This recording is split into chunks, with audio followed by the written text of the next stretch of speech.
चलो बउआ, अभी थोड़ा आपके नॉलेज के लिए बात कर लेते हैं। ऑफिस में आकर बैठे हुए थे तो हम लोग का जो संस्था का मोहर है वो तो आप लोग अवश्य देखे होंगे। उस मोहर पर कुछ वर्ड्स लिखे गए हैं, कुछ सेंटेंस लिखे गए हैं। क्या लिखे गए हैं, कौन कौन बता? नहीं नहीं नहीं नहीं। हाँ बोलो, कौन बोल सकता है? बोलो बोलो बोलो। Education is life and knowledge is power. इसका मीनिंग किसको किसको समझ में आता है? बट जब हो आप, मीनिंग इसका आप लोग का समझ में आता है? इसका मतलब हुआ, सुनो बुआ, इसका मतलब हुआ कि शिक्षा हमारा जीवन है और ज्ञान जो होती है वो शक्ति होती है। एजुकेशन और नॉलेज को हटा लिया जाए तो दो वर्ड बचते हैं, लाइफ एंड पावर। मतलब कि बिना शक्ति के जीवन हम लोग का चल नहीं सकता है। वही बता रहा है, यदि आपको अपने जीवन में शक्ति को धारण करना है, पावर बढ़ाना है, तो कौन सा चीज बढ़ाना होगा? या तो आप अपना नॉलेज बढ़ा लीजिए या फिर एजुकेशन बढ़ा लीजिए, क्योंकि शिक्षा और ज्ञान दोनों एक ही चीज, अलग अलग संदर्भ में इनका प्रयोग किया जाता है। चलिए, आज हम लोग का नया टॉपिक चालू होने वाला है।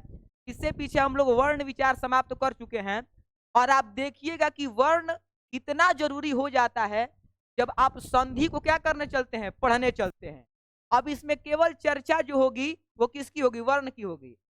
जो प्रकार बनेंगे वर्ण के आधार पर बनेंगे। संधि का तीन प्रकार हुआ, स्वर संधि, व्यंजन संधि और विसर्ग संधि। स्वर क्या होता है वो आप लोग को पढ़ा चुके हैं बउआ। व्यंजन क्या होता है वो भी आप लोग क्या कर चुके हैं, पढ़ा चुके हैं। और विसर्ग क्या होता है और विसर्ग की जाति क्या होती है वो भी आप लोग क्या कर चुके हैं, पढ़ा चुके हैं। मतलब कि यदि आपसे एक प्रश्न पूछे कि बताइए कि आप संधि पढ़ने चले हैं और आपको वर्ण का ज्ञान नहीं है, तो आप क्या संधि बना सकते हैं? कभी भी नहीं बना सकते। इसलिए सबसे ज्यादा होता है क्रमबद्ध तरीके से अध्ययन करना। तो जो हम लोग का टॉपिक है वो आज का है संधि। क्या है वो हुआ? संधि। बिल्कुल सही बात है। अब संधि होता क्या है और संधि किस आधार पर तैयार होता है, इस मुद्दे पर चर्चा करें। संधि का यदि शाब्दिक अर्थ निकाला जाए तो संधि का शाब्दिक अर्थ होता है मेल। क्या अर्थ होता है? मेल। मेल अब कैसे होता है और मेल का आधार क्या रखा जाता है? मेल को एक तरीके से हम लोग जुड़ाव भी रख सकते हैं। क्या कह सकते हैं? जुड़ाव। लेकिन एक बार ध्यान दीजिएगा, जुड़ाव जो होता है वो दो अन्य विपरीत वर्णों के साथ होता है, दो दूसरे वर्णों के साथ होता है। अब आपको लॉजिक से समझाते हैं कि संधि होता क्या है अथवा संधि का आधार क्या रखा जाए। जैसे में यदि पूछे बेंच का आधार क्या है तो आप कहिएगा क्या है बउआ? जमीन है। लेकिन यहीं पर पूछे कि पंखा का आधार क्या है तो क्या कहिएगा? छत है। तो आधार अलग अलग स्थिति में बदलते रहते हैं कि नहीं बदलते रहते हैं? तो यहीं पर बात किया कि जो मेल होगा यहाँ पे, जो जुड़ाव होगा, तो पहला नंबर तो होगा किसमें? तो वर्णों का जुड़ाव होगा। किसका होगा बउआ? वर्णों का। यानी कि वर्णों के मेल को अथवा वर्णों के जो जुड़ाव होता है उसको क्या कहा जाता है? संधि। लेकिन आधार क्या रखा जाता है? इसका आधार है परिवर्तन। क्या आधार है बउआ? परिवर्तन। अब परिवर्तन बोले तो क्या? परिवर्तन का मतलब होता है बदलाव। क्या होता है? बदलाव। अब इसका मतलब क्या आपको समझाते हैं। दो गो दुश्मन है सब। अब जब दो गो दुश्मन, आप लोग फिल्म में भी देखते होंगे कि अब इस दुश्मनी को हम लोग दोस्ती में बदलने जाए, तो सबसे पहले वो जो दो व्यक्ति था वो क्या था? दुश्मन था। लेकिन जब वो दोनों आपस में मिल गए, उनका मेल हो गया, उनका जुड़ाव हो गया, तो उनके गुण में परिवर्तन आया। पहले जो गुण दुश्मनी का था वो गुण किसमें बदल गया है? दोस्ती में। उसी प्रकार से जब दो वर्ण मिलते हैं तो वो अपने अपने गुण को छोड़ करके एक नया गुण धारण करते हैं, और इसी गुण में जो परिवर्तन होता है उसे ही क्या कहा जाता है? संधि। जैसे में यदि हम बात करें तो एक शब्द है दक्षिण प्लस अरण्यम है। ठीक है ना बउआ? तो इससे क्या बनेगा? देखिए, एक सीधा साधा नियम है, पहले बेसिक स्तर से आपको बताते हैं। यहाँ पर र में अ छुपा हुआ है। कैसे छुपा हुआ है? यदि र जो है इसको खंडन किया जाए तो आधा र मिलेगा और फिर क्या मिलेगा? अ मिलेगा। इसको संस्कृत में हल कहा जाता है या फिर हलंत कहा जाता है। क्या कहा जाता है? हलंत।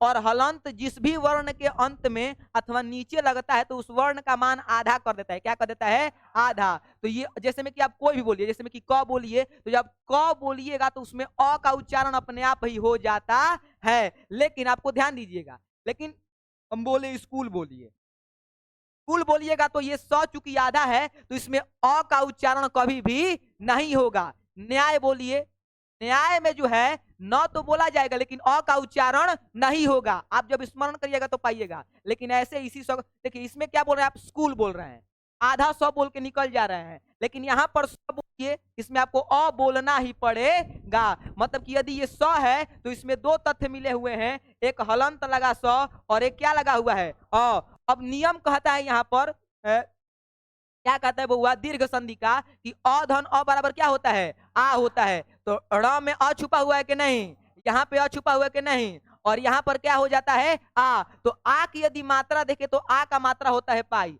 मतलब कि यदि क लगा हुआ है और इसमें आ का मात्रा जोड़ना है तो क्या लगा देना है, खड़ी पाई लगा दीजिए, क्या हो जाएगा का। अब का जब आप बोल रहे हैं तो आ का उच्चारण हो रहा है कि नहीं हो रहा है, हो रहा है। तो दक्षिण प्लस अरण्यम क्या बनेगा, दक्षिणारण्यम। देखिए सब चीज ज्यों के त्यों है, द का द उतार दिए, छी का छी उतार दिए, ड़ का ड़ उतार दिए, ये जो ये अ और अ मिला है इसके लिए क्या लगा दिए हैं, यहाँ पर आ लगा दिए हैं, और बस रण्यम का रण्यम उतार दिए हैं। इस प्रकार से संधि होता है। लेकिन ध्यान देने वाला बात है कि यहाँ पर भी अ था और यहाँ पर भी अ था, लेकिन ये दोनों बदला तो किस में बदला, आ में बदला। तो दूसरा गुण परिवर्तन हुआ कि नहीं हुआ बउआ, हुआ। तो संधि की परिभाषा क्या बनी, इस प्रकार से जब दो दुश्मन मिलते हैं और दोस्त बनते हैं तो दुश्मनी का गुण त्याग करके मित्रता का गुण आ जाता है। उसी प्रकार से यहाँ पर भी किसमें परिवर्तन होता है, गुण में परिवर्तन होता है। यानी कि संधि की, अच्छा संधि में मेल किसका होगा, तो वर्णों का मेल होगा। किसका मेल होगा, वर्णों का। तो जब दो या दो से अधिक वर्ण आपस में मिलते हो और उनके गुण में परिवर्तन होता हो, यदि परिवर्तन, मान लीजिए कि दो गो दुश्मन है और आपस में मिल गया तब पर भी वो दुश्मन है, तो गुण में तब दोस्ती वो कहा जाएगा, नहीं कहा जाएगा। आप ही दोस्त हैं और आप लोग अलग अलग हो गए तब पर भी आपकी दोस्ती चल रही है, तब आप, तब क्या दुश्मन कहे जाएंगे, आप नहीं कहे जाएंगे, आप तो मित्र ही हैं।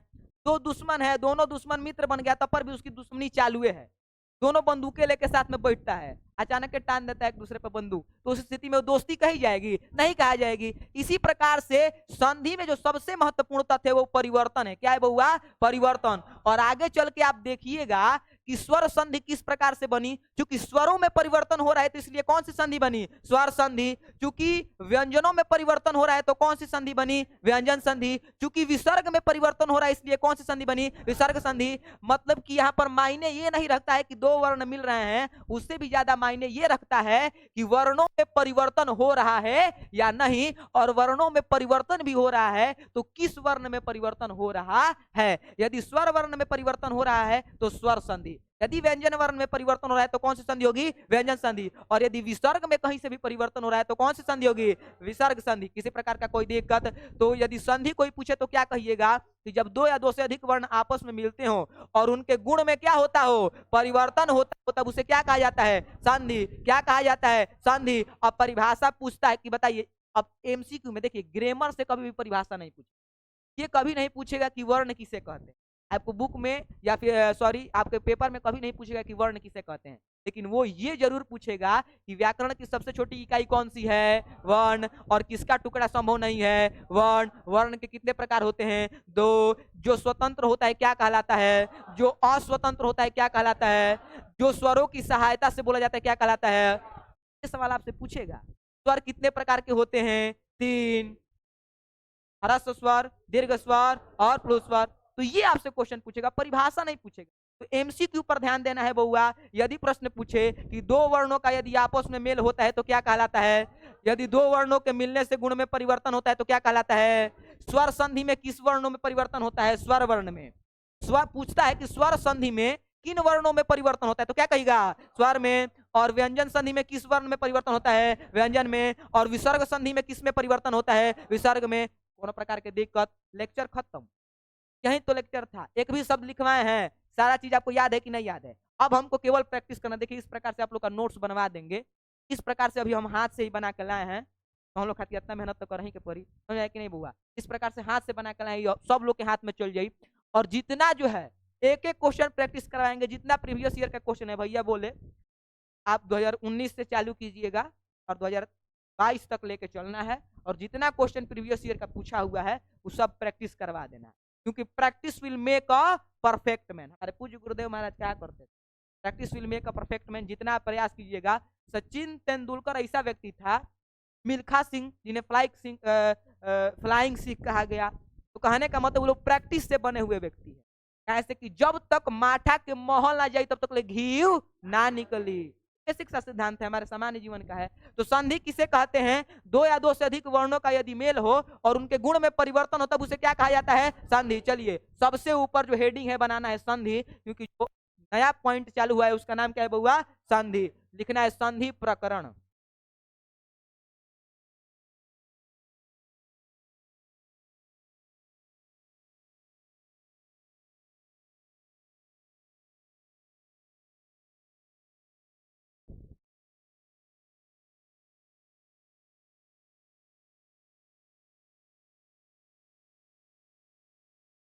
सबसे ऊपर हेडिंग बनाइएगा बउआ संधि प्रकरण।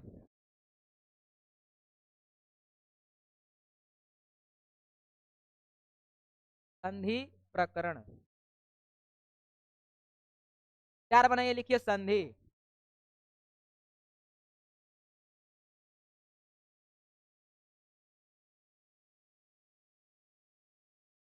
लिखिए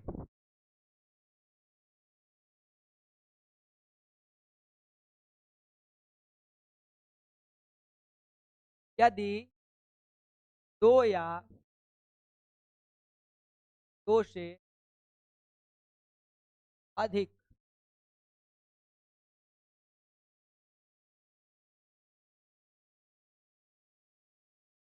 यदि दो या दो है, बात हो रहा है जी, लागी लो का 1 मिनट में वापस आ जाए।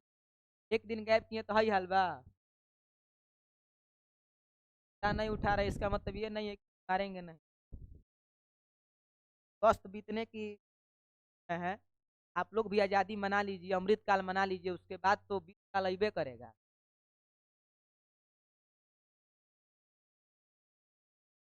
यदि दो या दो से अधिक वर्णों के मिलने बाद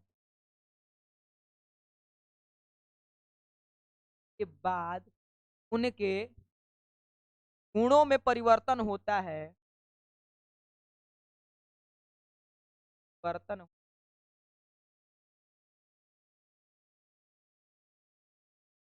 तो उसे संधि कहते हैं।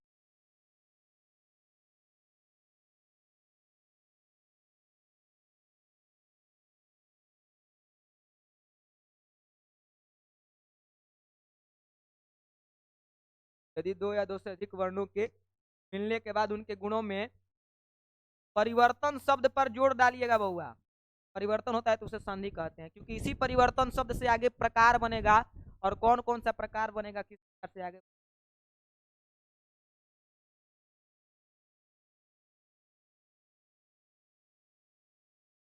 चार बनाइए संधि के प्रकार। संधि के प्रकार आने वाले शनिवार को आप लोग का टेस्ट है, चैप्टर का टेस्ट होगा। हाँ, सब्जेक्टिव ऑब्जेक्टिव दोनों होगा। हाँ, जितना नंबर का होगा उतना नंबर का होगा, कम से कम होगा तो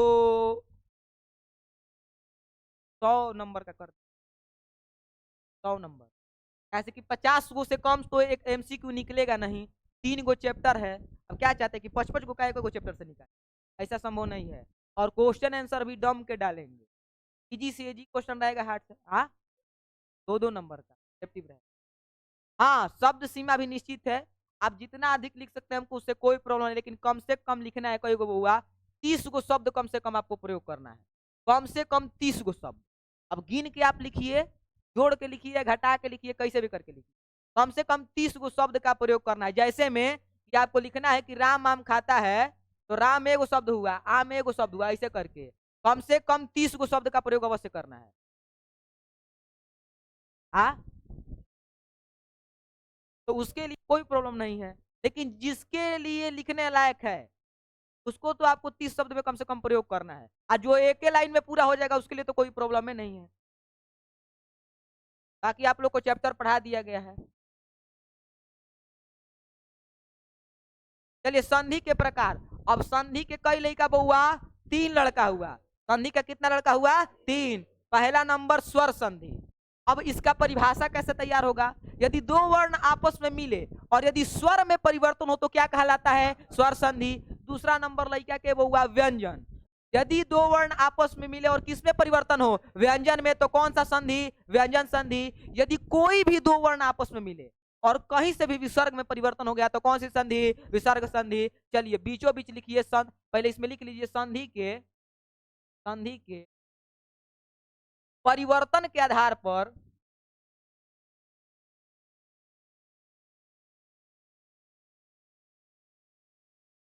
मुख्य रूप से 3 प्रकार होते हैं।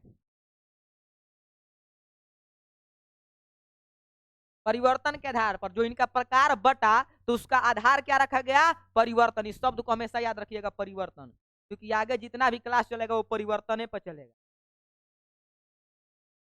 हाँ, संधि के परिवर्तन के आधार पर मुख्य रूप से 3 प्रकार बने होगा। कौन कौन से?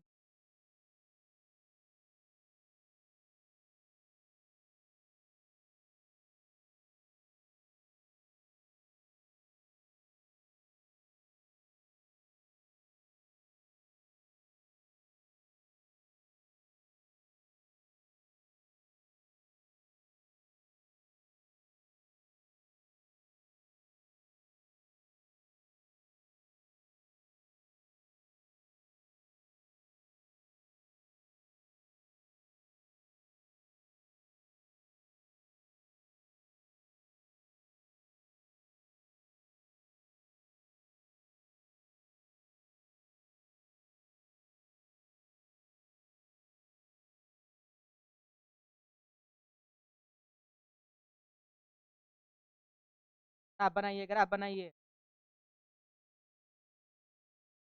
स्वर संधि वर्णों के मेल पर स्वर वर्ण में परिवर्तन।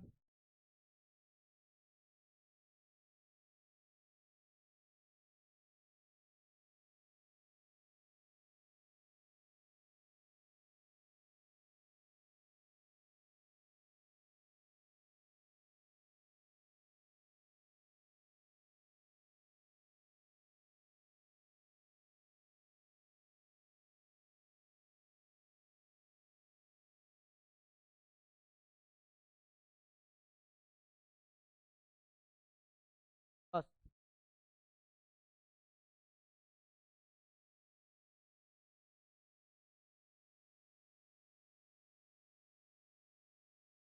आपको बस इसकी परिभाषा याद नहीं रखनी है बउआ, बस इतना याद रखना है कि यदि स्वर वर्ण आपस में, कोई भी वर्ण आपस में मिले, स्वर में परिवर्तन हुआ स्वर संधि, व्यंजन में परिवर्तन हुआ व्यंजन संधि, विसर्ग में परिवर्तन।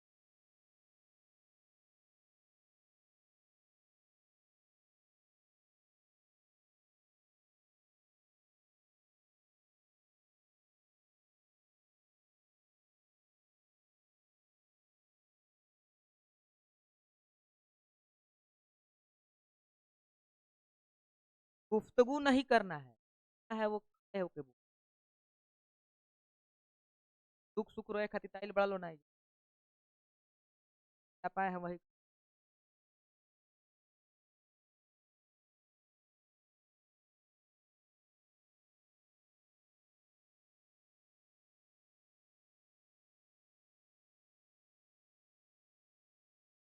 तो आपका तैयार हो गया होगा, कुल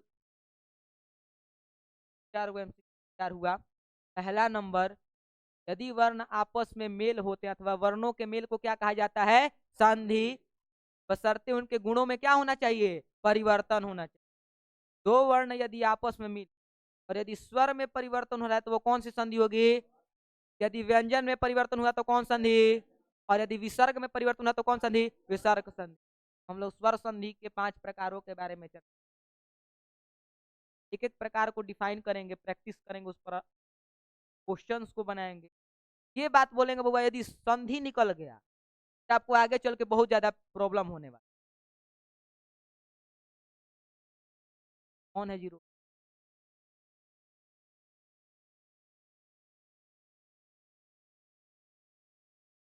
अब समझिए ध्यान से बुआ, समझने वाला यहाँ पे बात ये है, संधि को ध्यान से यदि आप नहीं समझे तो आगे संस्कृत अथवा हिंदी का सबसे VVI पॉइंट जो कम से कम 10 से 15 क्वेश्चन नंबर आपको दिला सकता है, कहाँ पे? इसका नाम है प्रत्यय। शब्द बता रहे, ध्यान दीजिएगा, उसका नाम है प्रत्यय। उपसर्ग प्रत्यय के साथ पढ़ाई चलता है।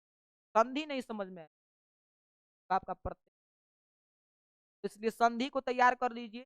20 नंबर आप ऐसे ही ले, पहले बता कैसे आपको दिखाते। पहला नंबर, यदि हमारे साथ सब कोई बोलेगा, यदि दो वर्णों का आपस में मेल होता है, गुण में परिवर्तन हुआ, क्या कहलाएगा बउआ? यदि दो वर्ण आपस में मिला, स्वर में परिवर्तन हुआ, क्या कहलाएगा? यदि व्यंजन में परिवर्तन हुआ, क्या कहलाएगा? यदि विसर्ग में परिवर्तन हुआ, क्या कहलाएगा? क्वेश्चन कैसे देता है, अब ये मुद्दा। क्वेश्चन देता है, दो वर्णों के मेल के उपरांत यदि व्यंजन में परिवर्तन हो तो वो संधि का कौन सा प्रकार हो? तो ऑप्शन देता है, स्वर संधि, व्यंजन संधि, विसर्ग संधि, या ए और बी दोनों। तो क्या मारिएगा? व्यंजन संधि। इसी प्रकार से जैसे में कि और देता है, हिंदी में भी ये क्वेश्चन आ सकता है, तो संस्कृत एक ही जैसा चलता है। कुछ देकर बताइए, दो वर्णों के मेल से जो व्याकरण का खंड बनता है उसे क्या कहा जाता है? संधि। उसको कैसे देखिए, कभी आप लोग एग्जाम में देखें कि इतना बड़ा क्वेश्चन पूछ दिया जो 4 लाइन में हो, नहीं। एग्जाम में उसको पन्ना बचाना है, तो किसी भी क्वेश्चन को वो क्या करके देता है? छोटा करके देता है, शॉर्ट करके देता है, ऑप्शन छोटा छोटा देता है, तो पन्ना बचाना। तो अपना जब जानता है कि क्वेश्चन को छोटा बनाया जा सकता है, आप भी जब जानते हैं कि किस काम को शॉर्टकट तरीके से किया जा सकता है, तो करेंगे कि नहीं करेंगे? करेंगे, अपना टाइम बचाएंगे। उसी प्रकार से वो अपना पन्ना बचाते हैं। तो भले ही वो विकार के बारे में ना कहे, इसको परिवर्तन को विकार कहा जाता है। क्या कहा जाता है? संस्कृत में अथवा तत्सम शब्द में इसको विकार कहा जाता है, जिसको हम लोग हिंदी में परिवर्तन कहते हैं, जिसको भाषा में बदलाव कहा जाता है। समझ में आया कि नहीं बुआ? तो नियम याद रखिएगा, संधि में दो वर्णों का मेल तो होता है, लेकिन सबसे ज्यादा कोई महत्वपूर्ण चीज है, जो सबसे महत्वपूर्ण सिद्धांत है, वो परिवर्तन है। क्या है? परिवर्तन। गुण में परिवर्तन होना आवश्यक है। और यहाँ से हम परिभाषा नहीं लिखवाएंगे, क्योंकि आप लोग उतने बुद्धिमान अवश्य हैं जो अपने से परिभाषा तैयार कर ले। स्वर संधि क्या है? वैसे संधि जिसमें वर्णों के मेल होने पर स्वर वर्ण में परिवर्तन हो, क्या कहलाता है? स्वर संधि। तो ज्यादा लिखने में कोई फायदा नहीं है, क्योंकि परिभाषा एग्जाम में पूछता नहीं है। निकलेगा तो एमसीक्यू, एमसीक्यू निकलेगा तो ग्राफ आप देख लीजिएगा, आपका कॉन्सेप्ट क्या हो जाएगा? क्लियर हो जाएगा। बाकी आगे चलते हैं, ज्यादा लिखने से कोई फायदा नहीं होता है, कापी भरला में। तो मुद्दे पर आते हैं, स्वर संधि जो है वो उस कितने भाग में बटे? स्वर संधि के कुल कितने भाग बटे बउआ? 5 भाग बटे। अब पांचों प्रकार आपको लिखवाएंगे नहीं, एक ऊपर प्रकार का परिभाषा पढ़ाएंगे और उससे क्वेश्चन प्रैक्टिस। ऐसे आसानी पड़ता है, ऐसे आसानी पड़ता है आपको दिखा। जब किसी भी काम को काट करके, काट करके, काट करके किया जाता है, वो काम जो होता है वो क्या पड़ता है? आसान पड़ता है। जैसे यहाँ पर फंक्शन हुआ, मान लीजिए कल के डेट में हम कहें टीचर बहुत बड़ा खोज करने वाले हैं, क्या है? देखिए, आप जो है वो ये कार्य संभालिएगा, आप जो है वो ये कार्य संभालिएगा, सबको एक एक काम बांट दिए। अब ये काम आसान पड़ेगा कि हम अपने से सारा काम करेंगे, वो काम आसान? बांटने वाला काम ना आसान पड़ेगा जी। सबको अपना अपना ड्यूटी देते, सब लोग अपना अपना काम कर रहा है, काम उससे ज्यादा कम समय में होगा और ज्यादा अच्छे तरीके से होगा, क्योंकि सब कोई अपना अपना अच्छे तरीके से। और एक ही काम किसी ऊपर बोझ दिया जाए तो फिर अच्छा लगेगा? नहीं लगेगा। दूसरा का नंबर, वो डिप्रेशन में हो जाएगा व्यक्ति, अच्छे तरीके से काम नहीं पूरा होगा, और लास्ट में फिर ताना सुना। हर एक व्यक्ति ताना सुन को भी सुनना।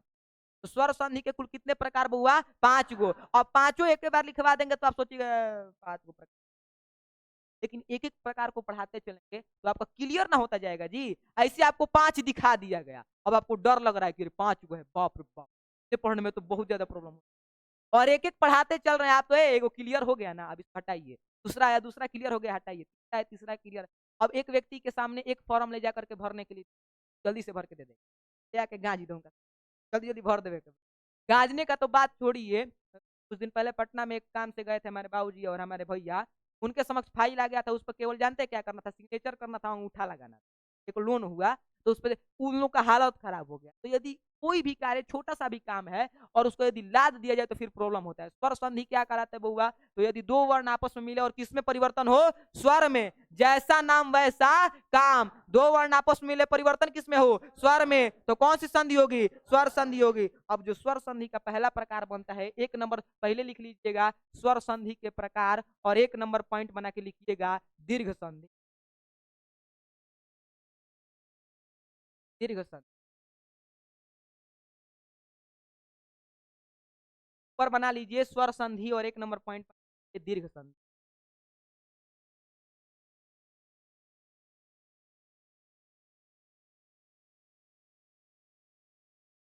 30 मिनट तो हम पढ़ाइए रहे हैं, ज्यादा तो पढ़ा अभी आप लोग का।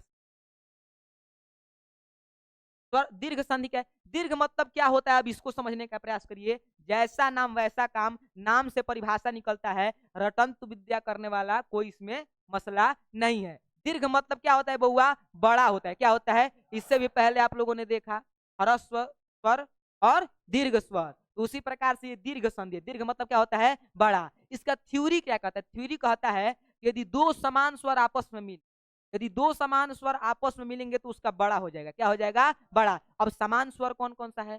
तो अ आ क्या है? समान स्वर है। और सही दुर्घई क्या है? समान स्वर है। उसके बाद यदि बात की जाए तो छोटी री और बड़ी री क्या है? समान स्वर है। और हर्षऊ दुर्घऊ क्या है? समान स्वर है। इसके अलावा और कोई समान स्वर होता नहीं है। कैसे? अब कैसे कहिएगा तो देखिए, यदि प्रश्न पूछे कि आ का निर्माण, नहीं ए एन आई नहीं होगा, कैसे नहीं होगा वो सिद्ध करेंगे। यदि हम पूछे कि आ का निर्माण कैसे हुआ है, तो आ का निर्माण अधन अ से हुआ है। यदि बड़ी ई का पूछे तो आप क्या कहिएगा? हर्षई धन हर्षई से हुआ। समझ में कि नहीं बुआ? लेकिन यदि ए आई को ले लीजिए तो आप आगे चल के पढ़िएगा कि ए का निर्माण हुआ है अधन ई से। किससे हुआ है? अधन ई से। लेकिन ए का निर्माण, आय का निर्माण किससे हुआ है? अधन ए से हुआ है। समझ में आया कि नहीं? तो देखिए, इसका तो पहला नंबर एक ही जाति है क्या? दोनों का? दोनों का एक जाति नहीं है। और इसका भी दोनों का एक ही जाति है क्या? नहीं। लेकिन ये यदि टूट रहा है तो इसका जो निकल रहा है, जो निचोड़ निकल रहा है, वो एक ही जाति का निकल रहा है कि नहीं?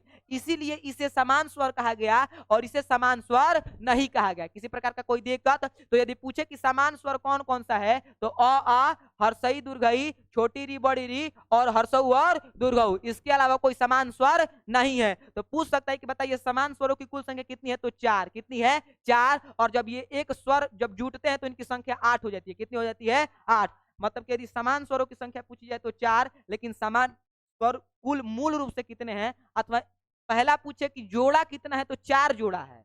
और यदि समान स्वर कितने हैं तो 8 है। समझ में है कि नहीं? ऐसे करके आपको याद करना है। लेकिन ये एग्जाम में आज तक ना पूछा है ना पूछेगा।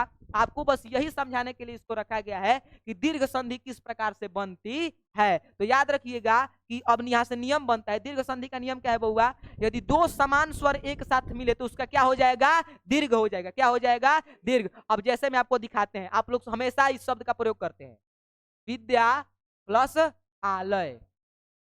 देखिए, दो समान स्वर मिला कि नहीं? यहां पर भी आ है और यहां पर भी क्या है? आ है। अब यहां पर, अब याद रखिएगा हमेशा, अधन अ बराबर भी आ ही होता है, और अधन आ बराबर भी क्या होता है? आ ही होता है। और आधन आ बराबर भी क्या होता है? आ ही होता है। क्योंकि यहाँ पर नियम बना दिया। व्याकरण क्या होता है? नियम और सिद्धांत होता है जो किसका ज्ञान कराता है? शुद्धता का ज्ञान कराता है। तो यहाँ पर चूंकि सभी समान स्वर है, इसीलिए इसका क्या हो जाएगा? दीर्घ हो जाएगा। क्या हो जाएगा? दीर्घ। और दीर्घ मतलब होता क्या है? बड़ा। दीर्घ मतलब क्या होता है? बड़ा। तो विद्याधन आलयम क्या बनेगा? विद्यालयम। समझ आए कि नहीं बउआ? और दिखाते हैं, और दिखा देते हैं कुछ। भानु प्लस उदय, देखिए यहां पर ध्यान से, भानु प्लस उदय। अब देखिए, भा का भा उतार देना है, न का न उतार देना है, और दया का दया उतार देना है। यहाँ पर क्या छुपा हुआ? हर्षऊ छुपा हुआ है। छुपा हुआ है कि नहीं छुपा हुआ है? यहाँ पर भी क्या छुपा हुआ है? हर्षऊ। और हर्षऊ धन हर्षऊ बराबर क्या होता है? दीर्घऊ। और दीर्घऊ की मात्रा इस प्रकार से होती है कि नहीं होती है? तो यहाँ पर लगा दीजिए दीर्घऊ। भानुदय हो गया कि नहीं हो गया? हो गया। यही तो संधि है। ज्यादा बुद्धि नहीं लगाना है। बस जो छोटा छोटा मिलेगा, छोटा बड़ा मिलेगा, कोई मतलब नहीं। हमको करना क्या है? दीर्घ करना है। क्या करना है? दीर्घ। छोटा री मिलेगा तो उससे भी क्या बना देना है? दीर्घ री बना। जैसे में कि देखिए, यहाँ पर है श्री और यहाँ पर ईसा है, तो यहाँ पर भी दीर्घई मिला हुआ है कि नहीं मिला हुआ बउआ? यहाँ पर भी क्या मिला हुआ है? दीर्घई। तो दीर्घई दन दीर्घई बराबर क्या होगा? दीर्घई। क्योंकि नियम कह रहा है कि चूंकि ये दीर्घ संधि है, तो यदि समान स्वर कैसे भी मिले, हमको करना क्या है? दीर्घ करना है। क्या करना है? दीर्घ। तो जैसा है वैसे लिख देंगे। स्र का स्र लिख देंगे और ईसा का ईसा लिख देंगे।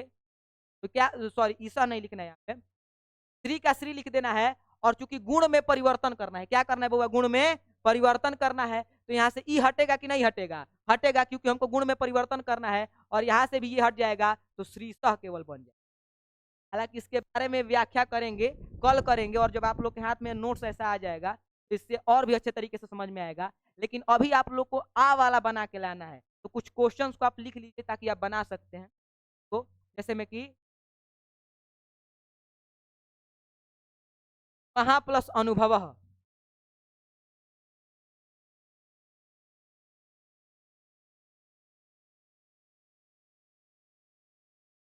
देखिए जैसे में किया गया महा प्लस अनुभाव, तो इसका किस प्रकार से क्वेश्चन बनेगा बउआ देखना है। यहाँ पे मह लिख देना है। क्वेश्चन बनाने का अच्छा पैटर्न पर पहले चर्चा करते हैं, तब आपको अच्छे तरीके से। संधि जल्दी जल्दी पढ़ने वाला चीज नहीं, पैटर्न पर चलते हैं। हमको सबसे पहले छाटना क्या है, स्वर छाटना है। क्या छाटना है, स्वर। लास्ट में देखिए यहाँ पर क्या छुपा हुआ है, आ छुपा हुआ है ना बउआ, आ को रहने दीजिए। यहाँ पर बचा क्या, मह बचा ना, मह को उतार दीजिए, मह को उतार दीजिए। यहाँ पर क्या है, अ है, अ को छोड़ दीजिए, नुभावह को उतार दीजिए। हमको स्वर से ना मतलब है, स्वर वर्ण आपस में मिलेगा, और इसमें यदि आ धन अ जोड़ा जाए तो क्या होता है, आ होता है। और आ की मात्रा क्या होती है, खड़ी पाई होती है ना, यहाँ पे लगा दीजिए, क्या बन गया, महानुभाव। आपका संधि तैयार हो गया। मतलब कि हमको परिवर्तन ना इसमें करना है और ना इसमें करना है। जो बीच वाला एक यहाँ पर आ छुपा हुआ है, और जो बीच में ये अ छुपा हुआ है, और आ धन अ बराबर क्या होता है, आ होता है, तो मह प्लस नुभाव को उतार देंगे। बीच में अ धन आ बराबर या फिर आ धन अ बराबर क्या होता है, आ होता है। आ की खड़ी पाई को मात्रा के रूप में लगा देंगे, क्या बन जाएगा, महानुभाव। एक क्वेश्चन और देख लेते हैं, उसके बाद छुट्टी करेंगे। जैसे में कि तथा प्लस अस्तु, तथा प्लस क्या लिखा हुआ है, अस्तु। अब इसको किस प्रकार से बनाएंगे, तो तथ को उतार देंगे, ठीक है ना बउआ, इससे हमको कोई मतलब नहीं है। तू को उतार देंगे, समझ में आया कि नहीं बउआ। हमने इसको भी उतार दिया, इसको भी उतार दिया। अब यहाँ पर क्या छुपा हुआ है, आ छुपा हुआ है, यहाँ पर अ छुपा हुआ है। नियम कहता है कि यदि दो समान स्वर आपस में मिले तो उसका क्या हो जाता है, दीर्घ हो जाता है। अब आ की मात्रा क्या होती है, खड़ी पाई होती है, खड़ी पाई लगा दीजिए, क्या हो जाएगा, तथास्तु। समझ में आया कि नहीं। इस प्रकार से आप लोग एग्जाम्पल को उतार लीजिएगा, आप लोग को क्वेश्चन। एक और क्वेश्चन आप लोग देख लीजिए। राम प्लस अयनम,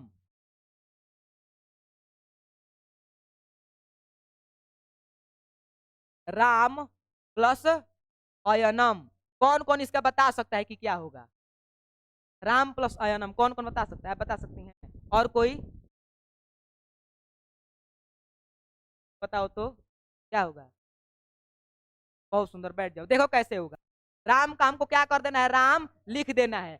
लेकिन एक चीज ध्यान दीजिएगा, म में क्या छुपा हुआ रहता है, अ छुपा हुआ रहता है। तो अ इसको निकाल दिए कि नहीं निकाल दिए, और यहाँ पर भी क्या है, अ है, यनम को यनम लिख देंगे, हमको कोई प्रॉब्लम नहीं है। अ धना बराबर क्या होता है, आ, और आ के मात्रा के रूप में खड़ी पाई लगती है, लगा देंगे, क्या बन जाएगा, रामायणम। किसी प्रकार का कोई दिक्कत तो क्वेश्चन को उतार लीजिए। हालांकि कल इसको विस्तार से व्याख्या करेंगे, समय के अभाव होने के कारण कल इसके बारे में एक्सप्लेनेशन बहुत अच्छे तरीके से करेंगे। कहा जाता है practice will make a perfect man. 2019 का पेपर वो निकाल के लाए हैं, इससे ज्यादातर क्वेश्चन है। तो इसलिए आप किसी से भी पूछ सकते हैं कि रामायण का यदि खंडन किया जाए तो क्या होता है, राम प्लस अयनम होता है। तो इस प्रकार से आप क्वेश्चन बना सकते हैं।